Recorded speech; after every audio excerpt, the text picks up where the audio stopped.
Em várias maneiras há de fazer-se a caridade, que muitos de entre vós confundem com a esmola.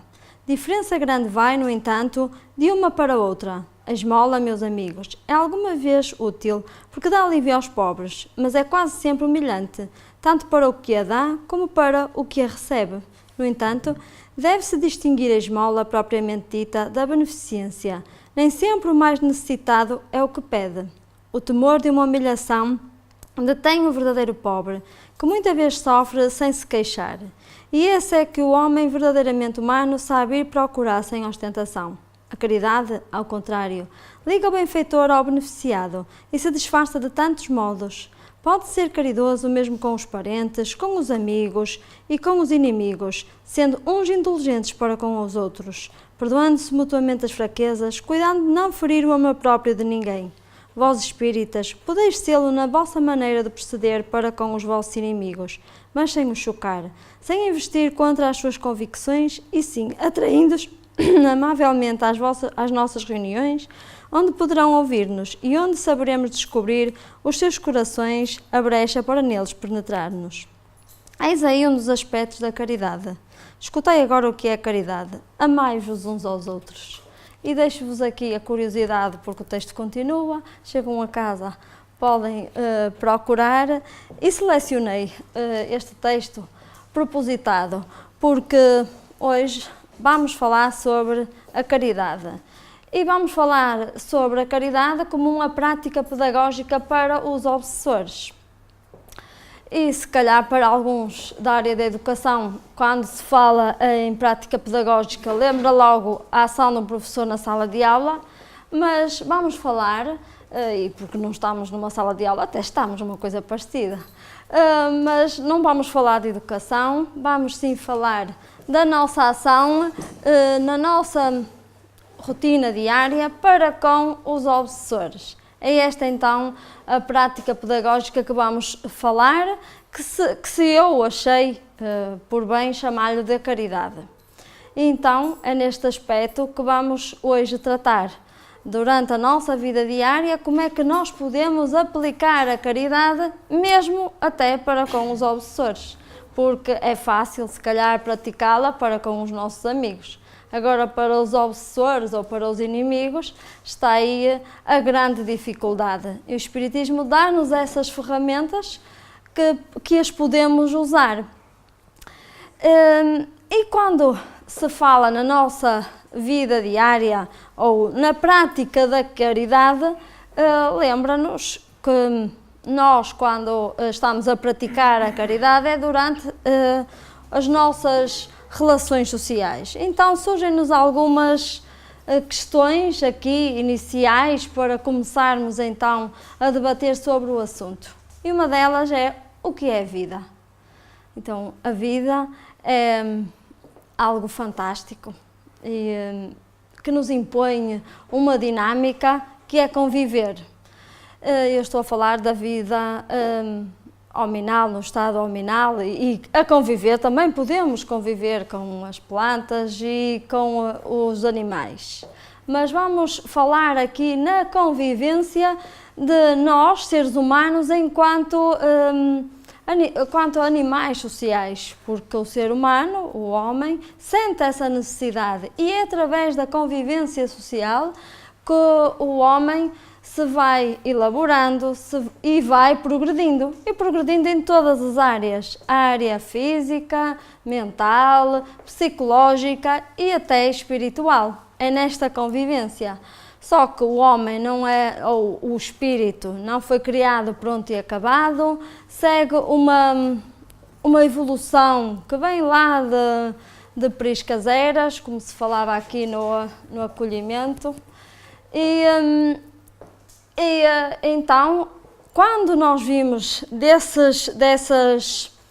lá desse passado em que os instintos falavam mais alto, por vezes esses instintos passam agora na fase que nós estamos e é derivado a esses instintos que nós, por vezes, na nossa convivência diária, agimos de forma incorreta. E é quando nós agimos de forma incorreta que atraímos para nós os ditos obsessores e ou inimigos.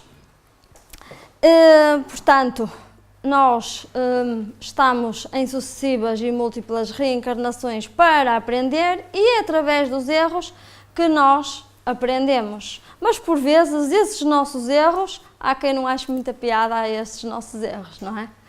Então, o Espiritismo, como a ciência filosófica de consequências morais, vem-nos a explicar a vida numa perspectiva muito mais ampla. Então, ao usarmos a prática pedagógica para com os obsessores, para com os inimigos, podemos dar-nos a saber a resposta a esta outra questão. O que podemos e devemos fazer para diminuir as lesões que causamos nos outros. Portanto, é na resposta desta questão que nós vamos trabalhar então esta prática pedagógica da caridade para sermos mais felizes, porque ninguém gosta de saber que aquele não gosta de mim, eu até lesei aquele, mas olha, não devia. Então vamos ver aqui algumas técnicas de como fazer e como aplicar então esta prática pedagógica que é a caridade. Portanto, eu vou falar sobre a caridade, abordando uma perspectiva sociológica, podemos pegar numa perspectiva psicológica, enquadrando-a na educação espírita, enquanto que nós podemos fazer essa educação. Então, quando se fala em prática pedagógica para com os obsessores, nós temos que falar dos obsessores, não é? Quando nós, ainda que muito de leve, só para percebermos um pouco quem são, para depois entrarmos verdadeiramente nas máximas pedagógicas que podemos nos socorrer para falar, para aplicar no dia a dia, para com eles. Então, quando nós na nossa rotina diária ou nas nossas relações sociais convivemos, e quando vem esta questão, obsessores, é logo um espírito, não é? Associa-se a um espírito, é um espírito desencarnado, aquele ser que já perdeu o corpo físico e que desequilibra aquele que ainda tem corpo físico. É assim que se pensa, então, na generalidade, sobre os obsessores. Vocês até podem fazer este exercício. Podem perguntar amanhã, quando chegarem ao trabalho, se calhar alguns não trabalham, mas se fica o TPC para segunda-feira, perguntar o que são os obsessores. Vão ver que é esta a perspectiva que a sociedade tem deles. São espíritos desencarnados que tentam ali desequilibrar os encarnados. E então, já que tentam desequilibrar e desequilibram, existe o medo dos espíritos. Existe o medo dos espíritos porque tem-se medo de algo que é invisível, não é? Eu, se não tivesse esta luz, fechasse aqui as luzes, vocês não viam nada, certamente que ao entrar a porta para dentro iam ter medo. Então existe este medo dos espíritos, do desconhecido, do invisível. E isto é tão verdade que mesmo entre os espíritas existe este medo dos espíritas. E eu conheço um dirigente de uma casa espírita em que se passou um facto muito interessante com ele e com a esposa. Ele é dirigente de uma casa espírita, a esposa também é espírita, não frequenta, mas estuda espiritismo. Entretanto, a esposa, a avó, desencarna e ela, após 3 meses, andava muito triste, acabrunhada. Um dia ele chega à casa, vê no sofá e diz ele, sabes, quando uma mulher está quieta no sofá, a gente tem que desconfiar. Então, ela estava lá quieta, ele vai para perto dela e diz-lhe assim, sabes, estou aqui muito triste. Mas o que é que se passa? Estás triste porquê? Olha, sabes, ando com muitas saudades da minha avó, ela já faleceu há 3 meses e sabes o que é que eu estava aqui a pensar? Que ela até te podia aparecer e vir-te dizer como é que ela estava no plano espiritual. E ele diz-lhe assim, o quê? A avó é tua e tu queres que ela apareça para mim? Estás a tolo da cabeça. Portanto, mesmo entre os espíritas, ainda têm medo de coisas que se calhar não deveriam ter. Mas isto acontece na realidade. Mas medo maior é dos obsessores. É ou não é verdade? Quando nós nos lembramos dos obsessores, lembramos-nos daquele filme O Exorcista. Então, vocês já estão aí todos cheios de medo, não é? Isto porquê? Porque afinal o obsessor não é um espírito qualquer, é um obsessor, não é? A conotação negativa que a sociedade lhe dá é esta. E sabem porquê? Porque quando nós perguntamos como é que são os obsessores, na generalidade, e vocês podem perguntar, eles são maus, são feios, são horrorosos, são monstros, há quem diga que têm cornos, um rabinho e aquelas aparências estranhas, não é? São inteligentes para o mal, são malandros, são vingativos, são traiçoeiros, são perseverantes no mal que pretendem fazer, são perseguidores, são malfeitores, são invejosos.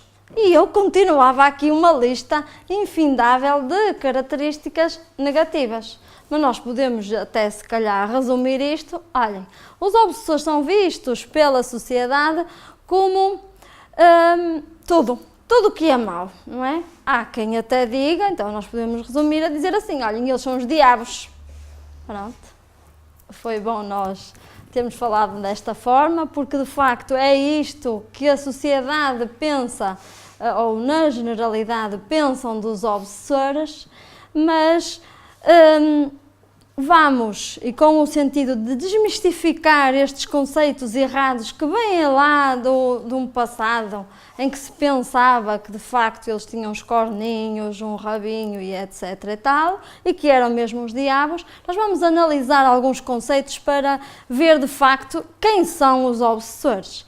E vamos começar pela grande enciclopédia portuguesa e brasileira, que nos diz assim: são espíritos que consciente e voluntariamente assediam encarnados, exercendo sobre eles a ação insistente e dominadora. Portanto, a enciclopédia concorda com a posição social, que são espíritos que consciente e voluntariamente, eles sabem o que estão a fazer, assediam encarnados, exercendo sobre eles a ação insistente e dominadora. Isto para o mal, não é? E são estes os obsessores. É assim que pensam, de facto, quem são os obsessores. Mas Allan Kardec alarga-nos este conceito. Então nós vamos pegar aqui no livro dos médiuns, e que nos diz que quase sempre a obsessão exprime vingança tomada por um espírito e cuja sua origem frequentemente se encontra nas relações que o obsidiado ou vítima manteve com o obsessor em vidas passadas. E lá, nós já estamos a ver aqui que o obsessor, afinal, manteve relações com o obsidiado ou vítima em vidas passadas. E essas relações foram de amizade, foram de amor, e que por desgoverno das emoções, das nossas ações ou das ações, o ser humano erra e aqueles sentimentos que os uniam de amor e de amizade degeneram e passam a ser de forma mais ostensiva sentimentos de ódio, de vingança, porque de facto é o ódio que leva o ser humano a querer vingar-se. Portanto, foram espíritos que lá no passado mantiveram relações saudáveis de amizade ou de amor, mas que por desgoverno das emoções, lá vem aquele sentimento que era bom, passa a ser um sentimento negativo. Então, nós podemos dizer que o obsessor não é um ser estranho a nós. Portanto, é alguém que esteve conosco, que privou da nossa convivência, da nossa intimidade e que, às vezes, por estreitos laços afetivos, laços até de amor, mas que nós porque não sabíamos mais, pronto, e às vezes é por pouco, por muito pouco, olha, aquele tirou-me uma caneta, já não gosto dele. Outras coisas mais, eu ando com um vestido às bolinhas azuis, não sei se lembram na escola como é que aconteciam estas coisas. Aquela anda sempre vestida de meias, eu lembro de uma amiga minha que andava com uma meia verde e outra vermelha, pronto, toda a gente, ninguém gostava dela, porque tinha uma meia verde e uma vermelha. Pronto, às vezes é por pouco, são estas coisas que deixa-se de gostar do outro. Então, o obsessor é um amigo a quem os sofrimentos e desenganos desequilibraram. Portanto, com a nossa participação, esses sentimentos bons, portanto, é um amigo que nós ali temos, mas que aqueles sentimentos estão degenerados, aquele sentimento de amor está ali um bocadinho doente, se calhar é a palavra mais certa.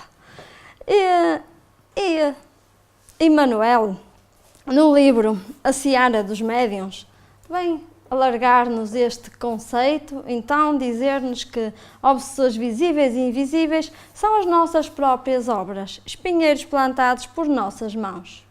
Portanto, engane-se aquele que pense que só tem espíritos invisíveis que são obsessores. Existem obsessores encarnados e desencarnados e são as nossas próprias obras, portanto fomos nós mesmos que atraímos aqueles seres, aqueles sentimentos menos bons que eles nutrem por nós, para nós mesmos. Então, nós temos que... Vamos pegar novamente nestas características dos obsessores, porque agora já sabemos mais um bocadinho. E então, nós temos que tirar aquele sentido, aquela conotação negativa que se faz dos obsessores, porque de facto eles são seres como nós, mas ainda há quem ache que não são, que são os diabos, que só fazem mal. Então, nós devemos passar a ver o obsessor de outra forma. Então eu vou dizer que isto está errado. O que a sociedade pensa está errado. Vamos lá pôr um X e vamos substituir estas características por características positivas. Afinal, os obsessores são carentes. Que se lá no passado eram nossos amigos, eles estão carentes do nosso afeto. Mas também são parceiros. Porque eles são nossos parceiros, se estão ao nosso lado, são parceiros. São bonitos, todo ser humano é bonito, não é? São amigos porque eles estão ao nosso lado. Muitas das vezes os benfeitores recorrem a estes espíritos, ou encarnados ou desencarnados, porque nós também somos um espírito, apenas temos um corpo, é a única diferença, que aqueles que não têm mediunidade de evidência, veem-nos e aqueles que não têm, não veem. Mas eles são espíritos como nós. Portanto, por vezes, os amigos benfeitores socorrem-se destes obsessores para que se cumpra determinada prova que nós precisamos passar. Mas também podem ser amigos porque até nos servem para o nosso autoconhecimento. Então, nós podemos socorrer-nos disto. São inteligentes, são dinâmicos, nunca estão quietos, são presentes porque estão presentes na nossa vida, mas também são prendas que nós temos junto a nós. São leais, são perseverantes, são perseguidores, são humanos, são ambiciosos. Portanto, devemos então colocar características positivas na forma como encaramos os obsessores. É esta então a pedagogia espírita, é vermos até os nossos próprios obsessores de outra forma. Isto porquê? Porque eles são seres humanos como nós. Portanto, isto é básico, é até muito prático, esta pedagogia que o Espiritismo nos traz a saber-se, porque de facto não são nenhuns diabos, nem vivem no mal sempre. Algum dia, onde endireitar o seu caminho e ver-lhes que lhe é mais vantajoso serem felizes e cultivarem sentimentos positivos do que estar ali a cultivar sentimentos negativos. Então nós não devemos pensar neles com aqueles sentimentos de ódio, de raiva, mas nem sempre isto acontece. E também não acontece dentro do movimento espírita. E eu vou contar-vos uma história que aconteceu com Divaldo Pereira Franco. Divaldo Pereira Franco é um médium espírita brasileiro e ele, quando entrou para o movimento espírita, a primeira vez é médium, tem que trabalhar, então enfiam-no dentro de umas reuniões mediúnicas. Lá vai ele, primeira vez para a reunião mediúnica, e lá vamos lá ver o que é isto. Ele devia estar assim, olhem, com medo de todo tamanho. Entretanto, ele vai para a reunião e segue-se aqueles trâmites lá das reuniões mediúnicas, pedem concentração, ele fecha os olhos e começa a comunicar-se um espírito e um esclarecedor, ou como nos diz Manuel Filomeno de Miranda, o psicoterapeuta das almas. É um termo mais bonito, não é? Normalmente usa-se doutrinador, mas eu não gosto até dessa palavra. Nós não vamos doutrinar ninguém, nem evangelizar ninguém. Portanto, eu gosto mais do termo de Manuel Filomeno de Miranda. Entretanto, o espírito começa a comunicar e um discurso bastante azedo e até a ferir ali a dignidade de quem estava ali a ouvi-lo. O doutrinador, que era assim uma pessoa impulsiva, começam ali acusações mútuas. Então começam eles ali: tu és um obsessor, era assim que ele se dirigia a ele, tu fizeste isto, sempre a culpabilizá-lo. E ele, cada vez mais azedo, até que numa determinada altura, o esclarecedor diz-lhe assim: ordeno-te que saias daí. E nisto o Divaldo diz assim: eu abri os olhos, porque não vão enfiar-se dentro de mim e que não saia como aquele, porque ele dizia-lhe assim: não saio e não saio, por quem és tu para mandares na minha vida? Tu nem mandas na tua, dizia ele. Era para vocês verem como é que estava ali o discurso. Ali eram de acusações mútuas. Então, aquilo continuava, e aquilo: sai daí, não saio, sai daí, não saio, até que uma senhora que colaborava na reunião pediu-lhe para falar. Então, ela dirige-se ao espírito da seguinte maneira. Eu até peguei aqui um excerto do texto, que ela diz assim: meu amigo, eu peço que em nome de nosso Senhor Jesus Cristo fique em paz. Você está a sofrer muito, mas não compensa o mal que está a fazer, porque o faz para si. É verdade que este ser que lhe permite estar aqui a falar comigo prejudicou muito. Tirou-lhe a paz. Hoje sofre porque ele é o responsável, mas será justo que lhe cobre para que depois ele também se queira vingar e isto nunca acabe? Lembre-se de Jesus, meu amigo. Na cruz ele contempla a noite e diz com lágrimas: Pai, perdoa-os, eles não sabem o que fazem. Se você não o pode perdoar, ao menos desculpa a sua ignorância. O nosso desejo é que você seja feliz.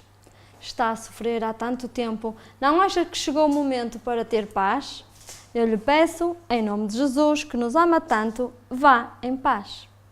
Portanto, este foi o discurso desta senhora simples que percebia de facto que ele era um ser humano e que deveria ser tratado assim. Nisto, vê-se o médium a chorar copiosamente e da garganta mediúnica saem palavras do género: há quanto tempo ninguém me trata assim? Em todos os lados que eu comunico, dizem-me que eu que sou um obsessor, que eu que fiz isto, que eu que fiz aquilo. Só me potenciam as qualidades negativas que me dá aso a fazer ainda mais. Então ela pede para ele olhar para o lado, ver o seu espírito protetor, o anjo da guarda, e ele vê e agradece-lhe. Portanto, é desta forma que nós devemos ver os nossos obsessores. Claro que isto que eu vos estou a contar passou-se numa reunião mediúnica, mas nós diariamente podemos ver desta forma os nossos obsessores encarnados e desencarnados, mesmo aqueles que não os veem. E nós vamos ver como é que podemos fazer isto. Então, são estas as características que nós devemos aprender a ver os nossos obsessores. Mesmo assim, eu sei que por vezes não é fácil ao obsidiado ver desta forma o obsessor, porque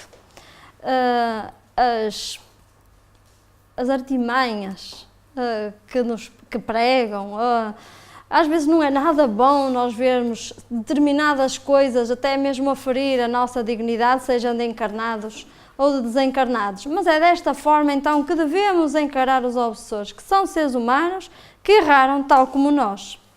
Então, para vermos e aplicarmos na prática esta prática pedagógica, nós vamos pegar na caridade.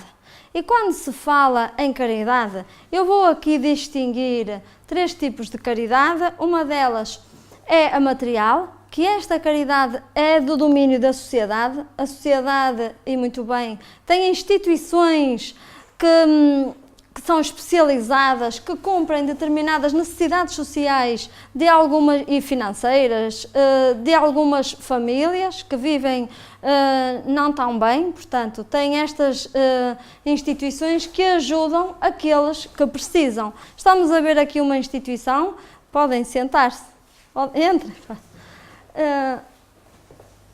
Estamos a ver aqui uma instituição que é o Banco Alimentar, que colabora, portanto, com leite, azeite, salsichas, atum, açúcar, e esta é uma caridade que é do domínio da sociedade.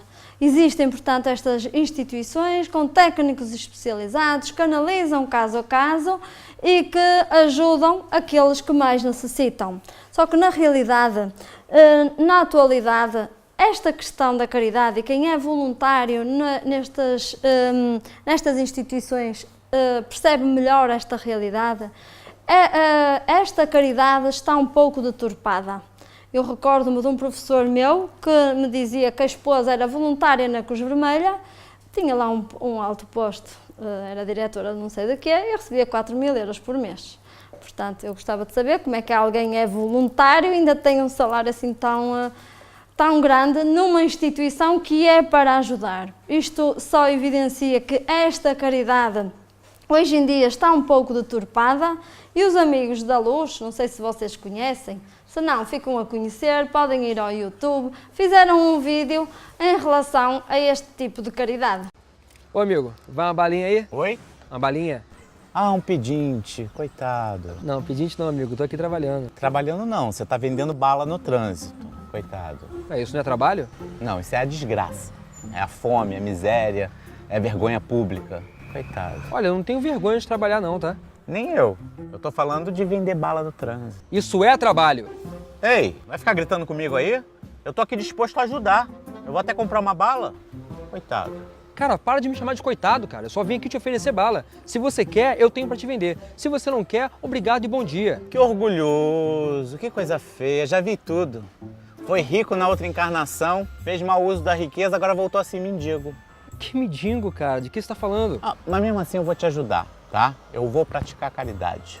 Cara, caridade é a consequência do amor, irmão, tá? É aquilo que acontece automaticamente quando você tem amor pelo próximo e quer ver o bem dele. Se você pensa, eu tô fazendo a caridade, nananã, já deixa de ser caridade, irmão. Já é uma outra coisa, entendeu? Tem que ser algo que nasça na sua vontade de fazer o outro feliz. Olha ele, querido, olha só, você tá invertendo as coisas, entendeu? Você é o assistido e eu sou o benfeitor. Eu dou dinheiro, eu dou a lição de moral. Quanto é que é essa bala? Cara, faz o seguinte, não precisa comprar nada não, irmão. Valeu mesmo. Ué? É assim que você trata os seus clientes? Que absurdo, senhor comerciante, não é esse o seu trabalho? Você deveria saber que o cliente tem sempre razão. Cara, pelo amor de Deus, me diz logo quantas balas você quer e me deixa em paz. Bom, eu poderia comprar esse saco todo aí, todas essas balas aí. Mas aí você ficaria com o resto do dia livre, né? Eu estaria incentivando a sua ociosidade. Então eu vou comprar só uma. Quanto é a bala? Olha, amigo, uma bala só não vendo não, tá? Eu vendo pacotinho 5 por R$1. Tá bom. Então olha só, na hora que eu te der o dinheiro, a gente vai tirar uma selfie aqui, vai? Selfie? É pra eu botar lá no grupo Fora da Caridade na Salvação, vai. Não ficou boa não. Faz uma cara de fome. Não tá parecendo mendigo. Mas eu não sou mendigo. Já sei. Vem cá. Que isso? Pronto, agora faz o seguinte, dá uma rolada aí no chão pra sujar a camisa, compõe melhor o visual. Você vai me dar outra blusa. Que absurdo, né? A gente dá a mão, a pessoa quer logo o braço, né? Vai caçar um trabalho, vai. Isto evidencia bem, claro que aqui foi ao exagero, mas que muitas das vezes há pessoas que utilizam e socorrem-se esta caridade para a autopromoção, para lá tirar as selfies, para lá para os grupos da caridade, para dizer que afinal é muito caridoso. Então nós não podemos esquecer, tal como ouvimos naquela mensagem do Evangelho da Caritas, que a caridade é muito mais que dar esmola. Isto então remete-nos para um pensamento chinês: não des o peixe, ensina a pescar. E estudar o peixe é então dar a esmola, ensinar a pescar. É a verdadeira caridade. Isto quer dizer que dar a esmola então em termos materiais. Eu até substituí aquela palavra caridade material, como hoje se está a deturpar um pouco o sentido, eu até substituí a palavra caridade material por dar coisas ou, a nível material, dar àqueles que mais necessitam. O dicionário tem muitas palavras, portanto vamos usá-las, não é? De forma mais correta. E ensinar a pescar remete-nos então para a caridade moral. Esta sim é aquela mais difícil de se fazer, porque é fácil àqueles que têm muito. Vou ali à despensa hoje, vou fazer a caridade. Vamos tirar arroz, massa, não sei o quê, vou levar para lá. O difícil é mesmo dar-nos, a nós, dar-nos o nosso tempo, porque é muito fácil. Bom, hoje tenho que despejar o guarda-vestidos, já estou cheia daquelas roupas, vou chegar ali, vou tirar aquilo. Isto é fácil de se fazer. Claro que quem necessita, eu não estou aqui a dizer que não devem fazer. Quem necessita, porque se nós temos em excesso, claro que temos também essa obrigação moral. Mas esta caridade, de facto, a caridade moral é mais difícil de se fazer. E esta caridade moral é que o Espiritismo nos vem, é tal prática pedagógica que o Espiritismo nos vem incitar, convidar a fazer. E para isso basta seguir o código de conduta ético-moral que Jesus deixou na Terra. Isto é tão fácil, já foi há 2000 e depende, há quem diga que nasceu 4 anos antes de Cristo, depois de Cristo, 6, portanto, há 2000 e qualquer coisa anos. E então, esta caridade, seguindo então o código de conduta ético-moral, Jesus falou-nos em 2 frases. Uma delas é amar o próximo como a ti mesmo. Estamos, então, aqui a fazer a caridade e fazer aos outros o que queríamos que eles nos fizessem. Com estas 2 frases, nós estamos a conseguir praticar a caridade. Sei que é difícil, não é? Às vezes somos um bocadinho burros, não é? Isto é fácil de se perceber a nível teórico, mas aplicar na prática é mais difícil. Então, o amar o próximo como a nós mesmos implica, portanto, se eu me amo, amo também os outros, e se eu me amo, vou observar que tenho erros, então, ao gostar de mim, eu também vou gostar do outro com os seus erros e com os seus defeitos. Se eu de facto conseguir aplicar esta frase a mim mesmo. Isto é numa questão de respeito. Se eu me respeito, eu, com os meus erros, com os meus vícios, eu também respeito o outro nas suas dificuldades. É neste sentido. E ao respeitar o outro, eu tenho aqui a chamada atenção, fazer aos outros o que queríamos que eles nos fizessem. Durante as nossas relações sociais, nós podíamos nos lembrar, então, antes de fazer qualquer coisa que envolva terceiros, nós podíamos nos perguntar de forma interior: será que eu gostaria que alguém me fizesse isto? Aí conseguiríamos praticar a caridade de um sentido mais lato e se calhar mais difícil de se fazer. Mas nós não vamos desanimar, porque vamos entrar aqui na caridade espiritual, que nos convida até a uma intimidade com o nosso obsessor, porque esta forma de praticar a caridade, de ver os nossos obsessores como seres humanos e que erram tal como nós, é difícil. Então nós podemos entrar aqui nesta parte prática, que é a caridade espiritual. Podemos afirmar então com segurança que a caridade moral é um pouco teórico, nós até percebemos a nível teórico a frase, o que Jesus queria dizer com o conceito ama ao próximo, faz ao outro o que querias que te fizesse. Entretanto, podemos aplicar na prática esta caridade espiritual. Como? Através de espalhar o amor. Então, eu posso espalhar o amor mesmo ao meu obsessor, aos nossos inimigos, dando-lhe afeto, porque eles são carentes, como dissemos, ou então dando-lhe atenção.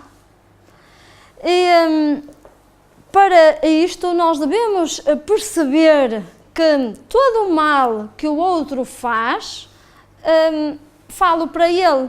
Portanto, o que o outro faz é problema dele. Porque é que nós cismamos em achar que os outros devem fazer assim, que os outros devem fazer assado, e depois ainda vamos contar, sabes o que o outro me fez, isto, isto e isto.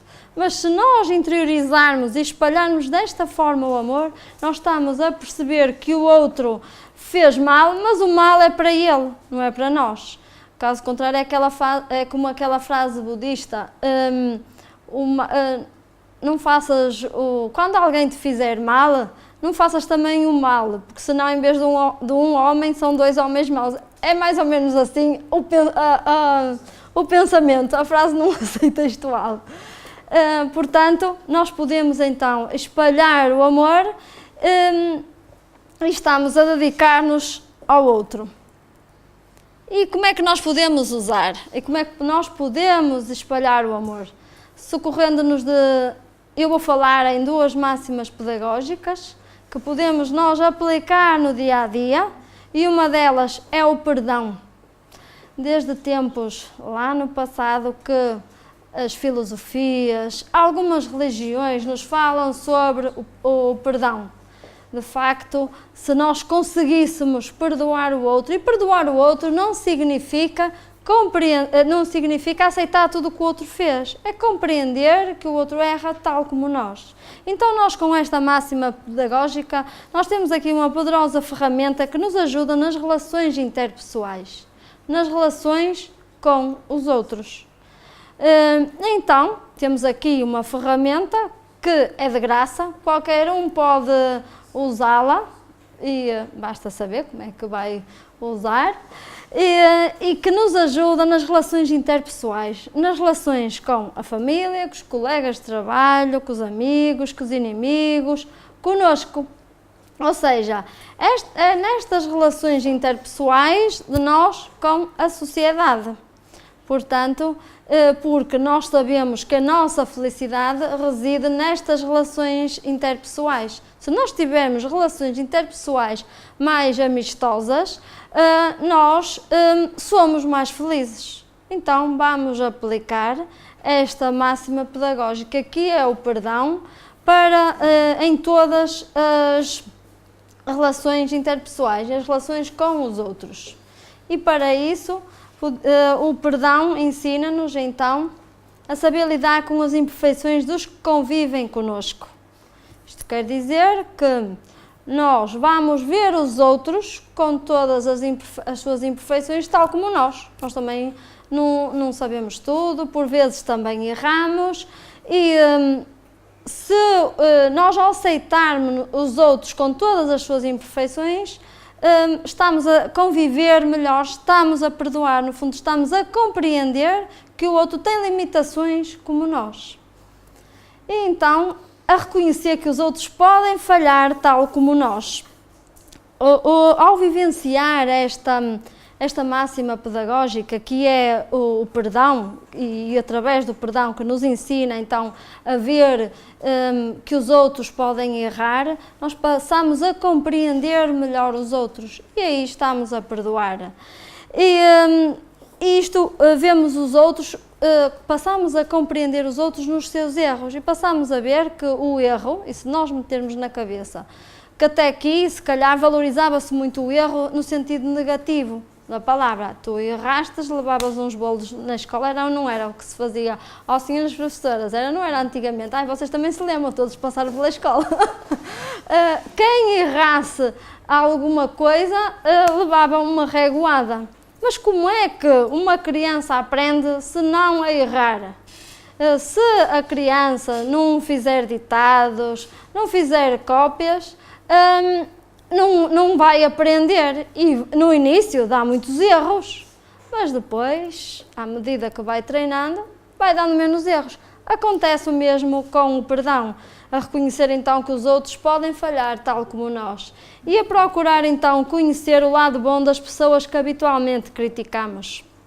Porque, normalmente, nós temos aquela tendência para o negativo. Então, nós, ao procurar conhecer o lado bom das pessoas que habitualmente criticamos, nós estamos a compreendê-las, a entendê-las nas suas dificuldades. Portanto, é isto que nos ensina esta máxima pedagógica. Eu sei que nem sempre é fácil conviver com os inimigos, mas também não é isso que se pretende, que nós andemos aos braços e aos beijos e aos abraços aos nossos inimigos, não é? E esta forma de perdoar o outro não significa anular toda a falta que ele fez, porque às vezes erram de forma até a ferir a dignidade humana. Não significa isso, significa não estamos contra a pessoa que errou, estamos contra o que ela fez. É isto que nos ensina esta máxima pedagógica. E quem nos diz isto também são os espíritos que Allan Kardec consultou. Allan Kardec, um pedagogo francês, fez algumas perguntas aos espíritos e depois do cruzamento de algumas informações, ele lança o livro que é o Livro dos Espíritos. E quanto ao amar os inimigos, ele faz também esta questão aos espíritos. E eles dizem-nos assim: certo que ninguém pode votar aos seus inimigos um amor terno e apaixonado. Portanto, nós não vamos andar aí aos beijos e aos abraços aos nossos inimigos. Não foi isto que Jesus entendeu dizer. Amar os inimigos é perdoar-los e retribuir-lhes o mal com o bem. Está aqui tudo, não está? É fácil de perceber. Portanto, é isto que os espíritos nos convidam a fazer com esta máxima pedagógica. Porque, de facto, se nós virmos em toda a história, aos inimigos sempre foi o que é. Só dizemos mal deles, não é?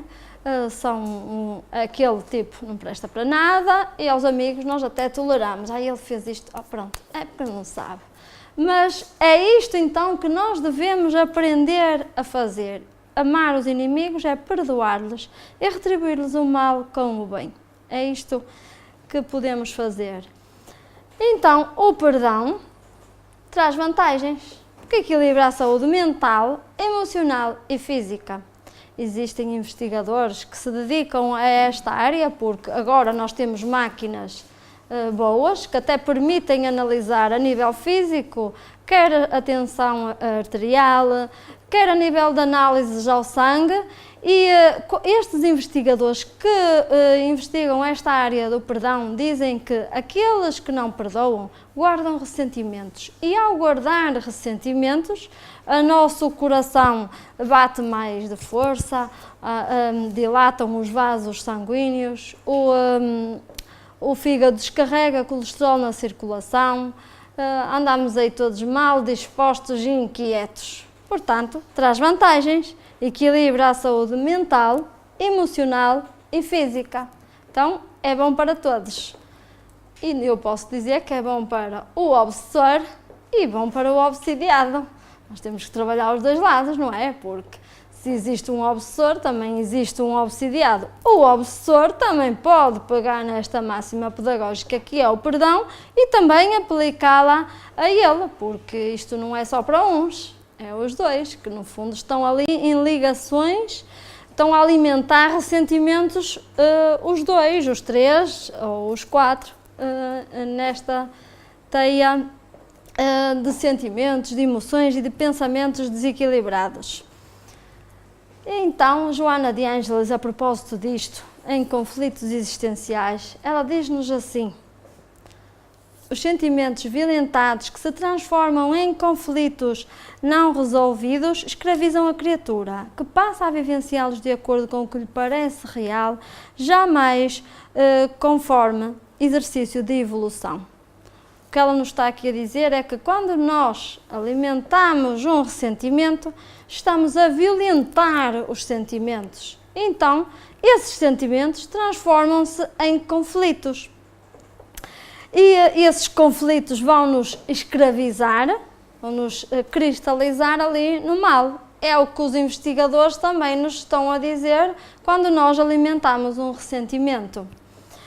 Então, podemos afirmar que o perdão são os grilhões partidos com o passado.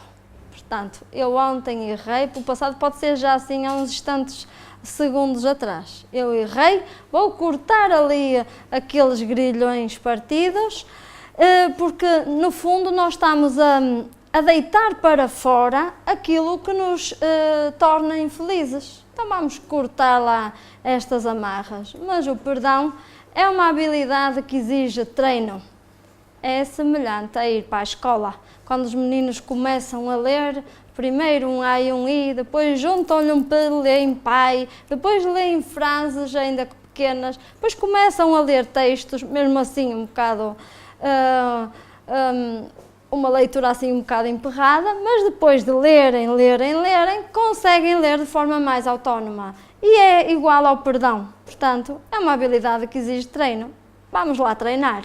E como é que vamos treinar? Vamos socorrer-nos de outra máxima pedagógica, que é a oração.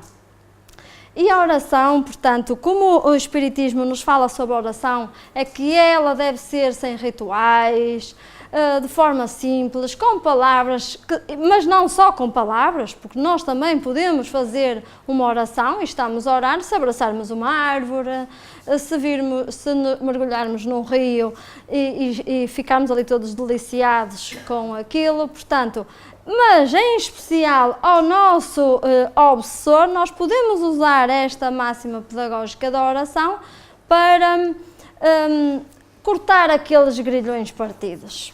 E eu vou contar-vos uma história para não me alongar aqui na oração, porque isto até dava tema para outra palestra, e quem sabe um dia falamos sobre a oração, até deixo já aqui no ar alguém que queira fazer. E eu vou contar-vos uma história que se passou comigo há uns anos atrás. Eu colaborava numas reuniões mediúnicas e as reuniões eram simples e, entretanto, volta e meia apareciam aqueles espíritos que nos provavam o poder da oração, do perdão, mas numa determinada altura aparece-nos um espírito que nos vem falar, ou começa de forma mais ostensiva a comunicar-se. E eu vou apresentar-vos as personagens aqui, os personagens principais da história, para percebermos melhor e seguindo esta história. Então, as personagens principais, eu vou omitir os verdadeiros nomes por uma questão de privacidade. O espírito desencarnado chamava-se Antônia e o espírito encarnado era Joana. Então, Antônia comunica-se e logo no seu primeiro discurso vê-se ali um ódio muito intenso por Joana. Ela só tinha um pensamento na cabeça, que era assim: ele é meu e há de ser sempre meu. Porque a Antônia conta-nos, portanto, que nutria um sentimento de ódio muito profundo por Joana, porque lá no passado a Joana e o Marco eram casados. E eles eram casados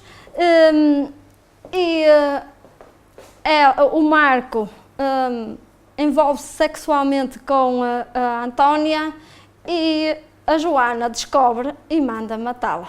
Vocês se calhar pensam que isto é até uma telenovela, mas não é. É um facto, é algo verdadeiro. Então ela comunica com este pensamento: ele é meu e há de ser sempre meu. O esclarecedor lá lhe falava sobre o poder da oração, do perdão, perdoa, coloca-te no lugar do outro, mas nada adiantava. Ela estava com aquilo cristalizado. Então dizia: ela é uma assassina, assassina, eu odeio-a. Era isto que estava na sua cabeça, estava ali cristalizada naquilo. E então diz assim, ela nunca vai ser feliz com ele, eu nunca a vou perdoar. Então, não adiantava aqui grandes rodeios. Ela conta-nos factos íntimos da vida do casal, que depois, mais tarde, após a reunião, a Joana vem nos dizer que eram verdadeiros e dos quais ninguém sabia. Entretanto, ela diz-nos que foi ela a autora da separação deles e diz, eu vi-me a reencarnar nela, mas não quero, por isso os separei. Portanto, ela separa-os. Olhem, vocês não fiquem assustados, que os espíritos não fazem tudo o que querem. Isto existem leis divinas ou naturais, que aquele casal precisava de passar por esta prova e daí que aconteceu. Mas este espírito influenciou desta forma para que a prova se desse. Então, ela dizia, não quero, por isso os separei. O grupo, ante esta problemática, decidiu orar mais de forma regular durante a semana. Entretanto, as reuniões decorriam, isto meses e meses ali a trabalhar, por vezes lá aparecia e nós íamos nos apercebendo aos poucos que ela estava diferente.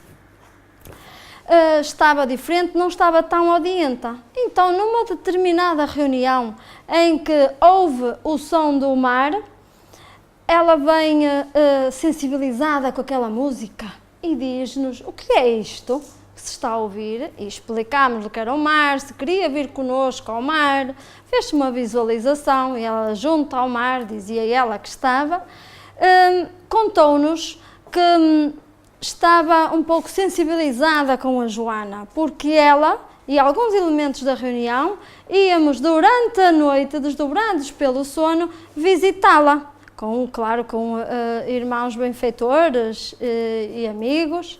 Íamos visitá-la e elas conversavam. No início a Antónia não queria, mas a Joana insistia. Mas mais que isto, a Joana, durante a sua rotina diária, dedicava-lhe muitas das horas a orar por ela, pedia-lhe perdão.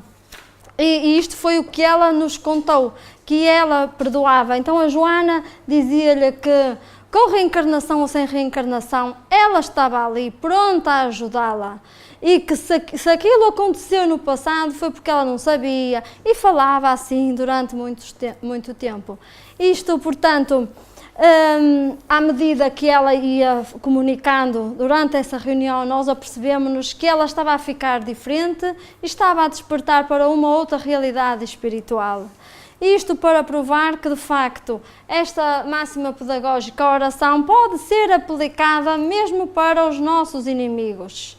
E é uma poderosa arma que desarma mesmo o inimigo. E foi o que aconteceu aqui. E isto aconteceu de forma mais ostensiva, e esta autonomia que o Espiritismo nos dá é que nós mesmos podemos resolver os nossos problemas por nós. Não é mais ninguém. Como se puderam aperceber pelo caso, todo o grupo orava. Mas quem é que ela ouvia? Ou ouviu? A Joana. Porque era ali a sintonia que estava. Então é isto que nós podemos fazer de forma autónoma, mesmo para com os nossos obsessores. Portanto, é esta a prática pedagógica da caridade para com os obsessores, e quando eu me lembrei de falar sobre isto, eu tinha as ideias na cabeça e sabia o que queria fazer, e eu lembrei-me de conduzir esta conversa para esta área, porque quando eu procurava sobre como é que nós podemos ajudar até os obsessores, que era isto que eu tinha na cabeça, eu só encontrava artigos assim, como é que se pode ver livre dos obsessores? E coisas do género, ou seja, eu não quero os obsessores na minha vida, tira-me daqui para fora. Mas não, eles são amigos, eles são presentes. Eu sei que às vezes podem nos causar alguma intranquilidade, Mas é esta a pedagogia espírita que podemos aplicar no nosso dia a dia. E então, nós podemos dizer que estas duas máximas pedagógicas, vamos fazer agora uma questão de matemática, vamos fazer aqui uma continha simples, está bem? O perdão e a oração são então os bálsamos para as lesões afetivas. Então, cada um que se banhe da forma como quer, se quiser deitar mais, se quiser deitar menos bálsamo, cada um é que sabe. Portanto, é estas duas máximas pedagógicas que nós podemos usar e foi o mesmo que fez então a Joana. E a título conclusivo, estamos a ver aqui as 5 obras da codificação e eu coloquei aqui as 5 obras da codificação porque a forma como o Espiritismo nos traz a saber a caridade é desta forma. Sem rodeios, dá-nos uma autonomia muito grande. Se nós pegarmos em todas estas obras e as confrontarmos e as cruzarmos e cruzarmos as informações, nós vemos que em todos os livros é esta a forma de se ver a caridade. E então eu vou-vos mostrar como, quando Allan Kardec pergunta aos espíritos no Livro dos Espíritos qual é o verdadeiro sentido da palavra caridade, como a entendia Jesus? Então dizem-nos eles: benevolência para com todos, indulgência para as imperfeições dos outros, perdão das ofensas.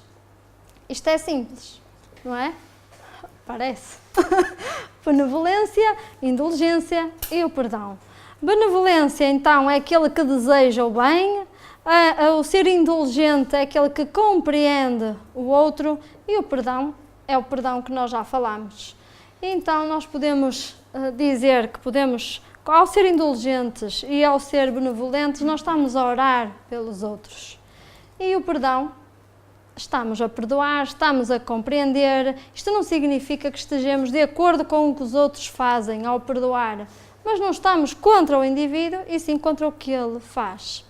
É isto que nos dizem os espíritos. Mas mais que isto, se nós pegarmos novamente na mensagem inicial do Evangelho, foi isto mesmo que a Carita nos disse. A caridade que muitos dentre vós confundem com a esmola liga o benfeitor ao beneficiado e se disfarça de tantos modos. Pode ser caridoso mesmo com os parentes, com os amigos e com os inimigos, sendo uns indulgentes para com os outros, perdoando-se mutuamente as fraquezas, cuidando de não ferir o amor próprio de ninguém. Portanto, está aqui novamente, ao fazer este cruzamento de informações, vemos que, de uma forma mais teórica, porque no Livro dos Espíritos está mais sucinto, aqui mais alargado, no fundo vem-nos dizer para sermos indulgentes, para perdoarmos e não ferir o amor próprio de ninguém. Mas ainda dá um recado aos espíritas. Vós espíritas, podeis sê-lo na vossa maneira de proceder para com os vossos inimigos, mas sem os chocar, e sim atraindo-os amavelmente às nossas reuniões, onde poderão ouvir-nos e onde saberemos descobrir nos seus corações a brecha para neles penetrarmos. Eis aí um dos aspectos da caridade. Portanto, nós podemos convidar os nossos inimigos, invisíveis ou visíveis, sem os chocar, não é? A estas reuniões. Claro que se disser, anda aqui a uma palestra, o que é isso no centro espírita? Se vimos que a pessoa não tem ali abertura, nós não o vamos chocar. Mas estamos aqui, no fundo, a dar as ferramentas que é mais fácil até ser feliz. No fundo, o Espiritismo está-nos a convidar a uma melhoria interior e a uma autonomia muito grande que podemos ser nós mesmos. E então, para terminar, eu trago-vos aqui mais um vídeo dos Amigos da Luz, que vem fazer uma reflexão final sobre este convite que o Espiritismo nos faz, desta melhoria interior, de sermos nós mesmos a trabalhar.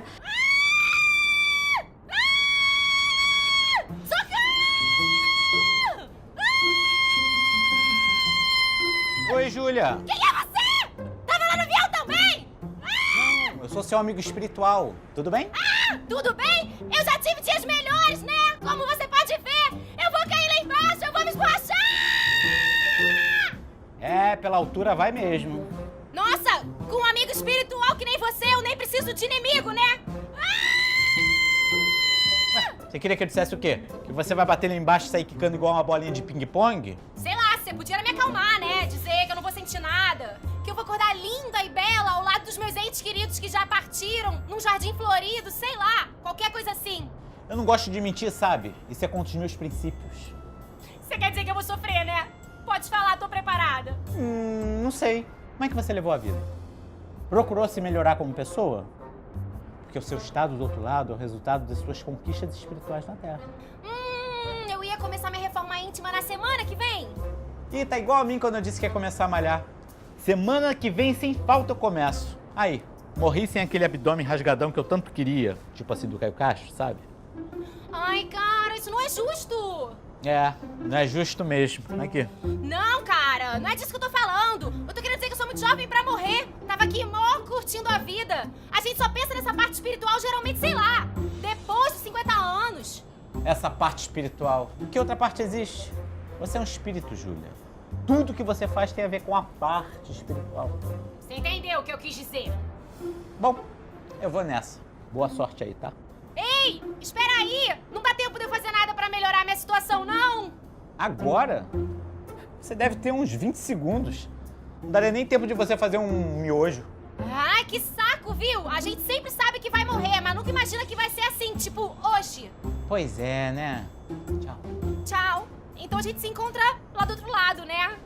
Ih, hoje não vai dar porque eu tenho um compromisso. Mas amanhã eu passo lá no Umbral pra te ver, tá bom? Umbral? Eu vou pro Umbral? Ih, desculpa. Spoiler. Não! Volta aqui! Me ajuda! Não! Ah! Socorro! Ai, foi só um pesadelo. Mas valeu o alerta. Prometo cuidar melhor da minha evolução espiritual. Ai, segunda-feira eu começo, vai. Podem então começar quando quiserem, que o Espiritismo não é uma doutrina libertadora, não obriga ninguém a nada. Portanto, é este o convite. Pensem nisto e sejam felizes.